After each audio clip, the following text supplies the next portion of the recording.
Hello there, this is Only One Kenobi here, Only One. This video is going to be everything. I'm going to be opening this, I want to talk about back TVC. I want to talk about an old series I had a couple of years ago called the Vintage Collection Wishlist, which was loads of characters I personally wanted, but a lot of people wanted the same. And I stopped doing that series. I never got round to doing Hammerhead, but he would have definitely have been in there. So with regard to the new back TVC campaign with Tim from Bosk's Bounty, he's been doing all this brilliant artwork on Instagram, and it's just a great way of, again, re-emphasizing all these gaps in the market that we need. So I bantered with him this week. I said, Tim, I've just bought a figure, which it's now arrived, that you haven't covered yet in that series. And I had my tail between my legs this morning because I went on his Instagram and boom, he'd already done it. So I'm not surprised because I know he loves Hammerhead. So Hammerhead is a character I never had as a kid, back in the 80s, I mean. So that's probably why I never got around to doing him in that series of mine, because I never had him. But he is an iconic patron of the Cantina. Nearly said Patreon there, if you want to be a Patreon of Only One Kenobi and you want to see more openings like this. I do a lot of openings on my Patreon page. Anyway, that's a plug for you. Moving on. So I always wanted a Hammerhead, and primarily the reason why I got this one in 2002 was because I was on eBay. I was watching A New Hope actually, and if I pan to the right here, you'll see, well, again, finally I've got my oh, nearly lost the camera then. Finally I have my loose collection up and running, man. I'm so happy. And round about there, it's all in chronological order, by the way. So you've got A New Hope at the top, and then we stopped to round about here is the Cantina cluster, loads of characters, but I'm missing something up there, man. I'm just missing part of a bar or something. I wanted something there just to kind of make it feel more like inside the Cantina. So I looked on eBay and I noticed that from the 2002 Saga line, they had 3 characters. They had him, they had Greedo, and another guy, and I've forgotten his name, who it was. And you get these bar sections as well. And I thought, well, that's perfect. I don't necessarily want a full diorama like the Jabba one over there. I just want something to give you a feel of the Cantina. So I would love it if Hasbro did bring out a Cantina. Oh my god, that'd be awesome. But so that would do me. And the thing is that I was watching a few items on eBay. It was like getting an idea of how much they cost. It just so happens I got an offer. You know, on eBay sometimes you get when you're watching an item and then the seller sends you a one-off offer. It's all automated, isn't it? Probably, I don't know. But anyway, so they came through and it was massively reduced from what it was, and I thought, I've got to get it. So it was £12. So I thought, yeah, why not, hey? So there it is. So I was really happy to get hold of that. So I'm going to open it for you now. Let's do it. Boom. All right, and here they are down there. I'm going to give you a close-up look at the packaging. So yeah, what I was going to... Oh yeah, of course, it's Ponda Barber is the other guy you can get. So what I was just going to say there was that it was just ironic that out of the 3 of these, the cheapest one I was getting on eBay generically was him, and I'm so glad because he's the one I want out of the 3 of them. I've already got a Greedo, I've got a Ponda Barber. Now I have my first ever, I can't believe it, that's my first ever Hammerhead. I can't believe it, man. Anyway, but he needs updating, look at him there, but that'll do. Really, I was after that. And he looks decent enough. What am I doing? Losing the focus. So there he is in the packaging.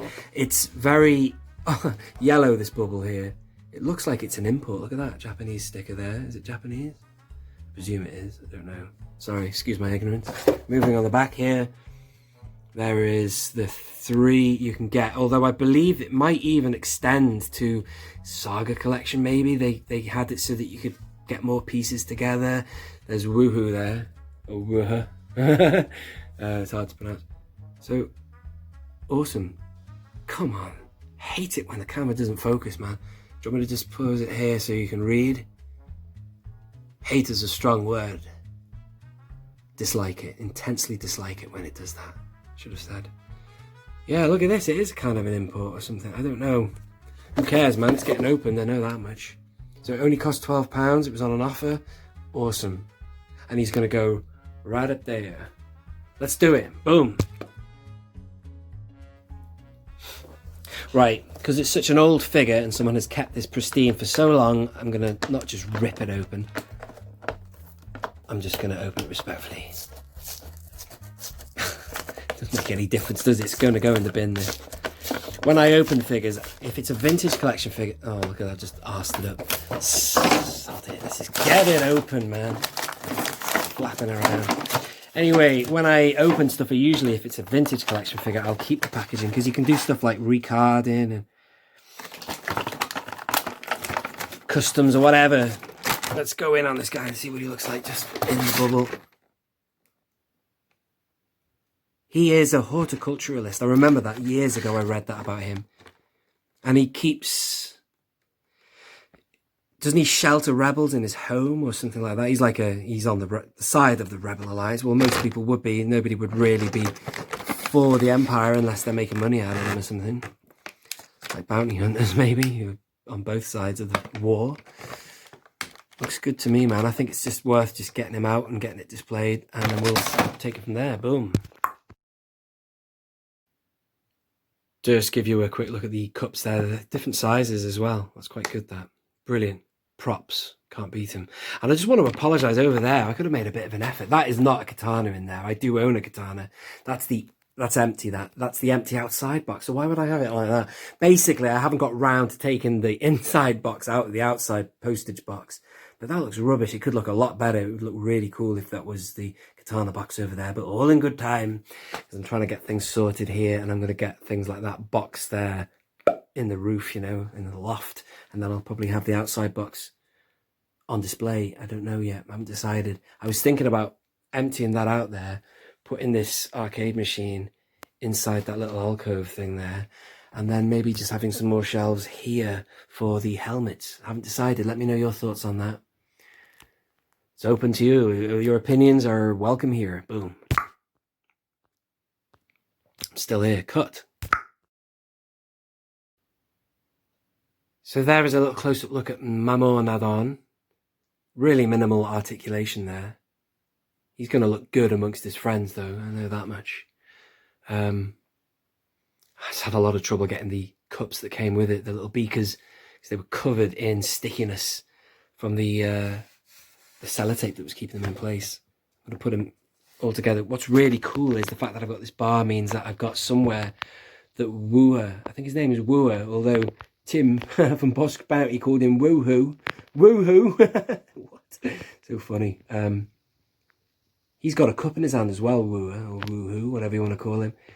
And that would look really good with him stretching over this bar, because at the minute he's just got a cup in his hand, holding it in midair. I did have him in my katana, and he looked really good in there, because there's a kitchen area. So I just sort of pretended in my imagination that he had a part-time job working for Jabba in his galley. But you know what I mean? He just worked in there. But anyway, I'd sooner have him where he should be, which is amongst patrons, you know, of the Cantina. But that looks really cool, doesn't it? Check out that detail. A little bit of Galaxy's Edge here as well, you know, you get that feel and vibe. They are loose. That just took me a while to stand them up because they were sticking to my finger. But yeah, it's just great, isn't it? Really good.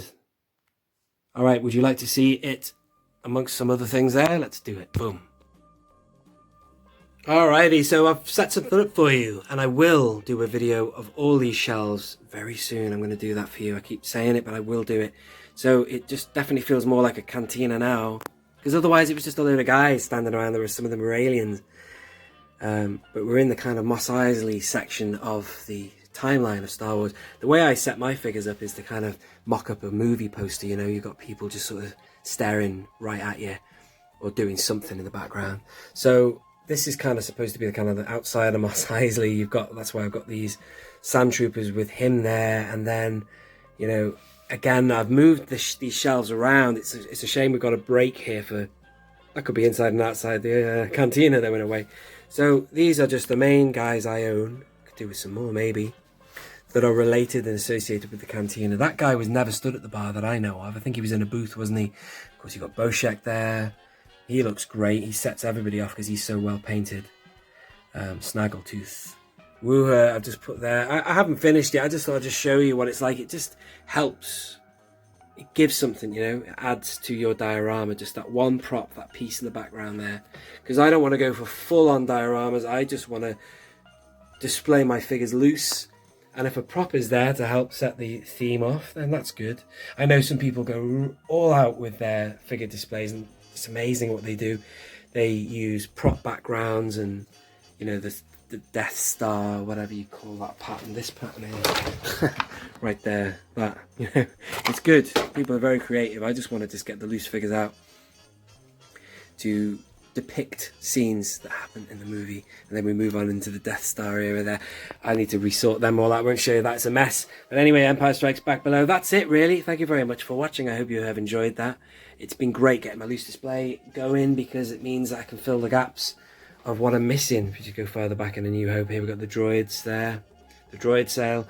I'll show you that in a new video, so do stay tuned. Close to 2,000 subscribers, I'm going to be doing a giveaway without question. So if you are not, for whatever reason, subscribed, hit the thumbs up button, subscribe to Only One Kenobi, and may the... I never say it, I never say it, I never do it. People do it all the time. May the force be with you. I just think it's just too cliche to say that on a YouTube channel. But, oh, damn it, man. I forgot two guys. I just put them aside and I forgot to put them in. But these guys, yeah, now it feels more like a canteen. We've got more fellas with drinks in their hands as well. Bon Vimdin, I love that figure. Brilliant. So, yeah, I might put him in the bar area with Woohoo, or Woo, whatever you want to call him. So, thank you very much for watching that. I hope you have enjoyed it. It just remains for me to say thank you for watching. This has been Only One Kenobi. Only one. Out. This little one's not worth the effort. Now let me get you something. No blasters! No blasters!